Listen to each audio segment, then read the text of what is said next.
Jean-Michel, pauvre émeutier pacifiste opprimé dans une France périmée, se lève à 18 heures pour une journée de paix. Ce soir, il doit défendre la mémoire d'un pauvre petit ange innocent tout blanc. Merci Kiki, tu l'as compris aisément. Vente de produits stupéfiants, avec la justice 15 antécédents.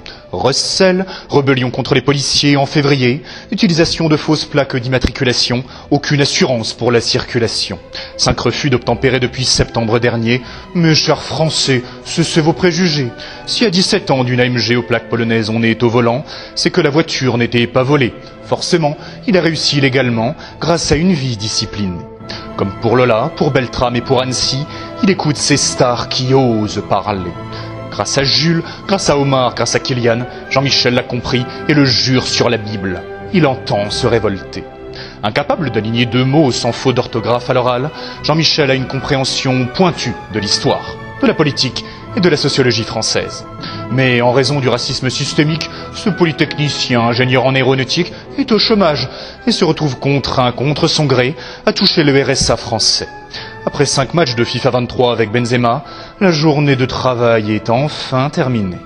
22 heures, Jean-Michel sort de chez lui pour rejoindre ses amis anglais, suédois, danois et finlandais. Encore une fois, les Français vont faire l'amalgame et discriminer toute la Scandinavie immaculée. Jean-Michel, accompagné de Jean-Eudes, Jean-Louis, Jean-Étienne et Jean-Lucien, se rend à Nanterre pour tout casser. Mais comprenez-le, il vit dans la pauvreté, il est constamment relégué et méprisé. Français, soyez inclusifs, tolérants et non fermés.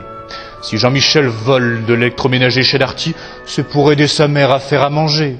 Si Jean-Michel vole un iPhone chez Orange, c'est pour l'offrir à de pauvres migrants dénués. Si Jean-Michel vole des vêtements à Zara, c'est bien sûr pour habiller les SDF désargentés.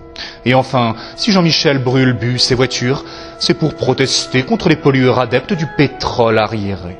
Soudain, la mère de Jean-Michel apparaît. Jean-Michel commence à stresser. Va-t-il se faire rouspéter? Mais il est vite rassuré. Elle est venue manifester avec lui en se servant chez Darty.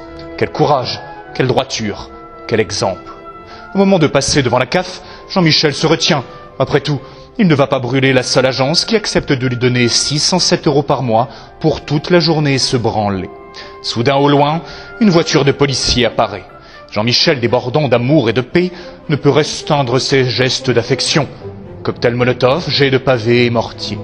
Les policiers, bourrés de haine et de clichés, sortent leur LBD. 200 personnes avec des mortiers versus 5 personnes avec des balles en caoutchouc. De violence policière, on peut clairement parler. Même avec les papiers, Jean-Michel ne se considérera jamais comme français. Ce que l'Europe a construit, Jean-Michel le détruit. Chers Français, vous connaissez tous un Jean-Michel. En effet, tous les matins, lorsqu'aux toilettes vous allez chier, regardez dans votre cuvette. Vous trouverez un Jean-Michel tout frais. Le mal-pensant. Sans la liberté de blâmer, il n'est point de l'acheveteur.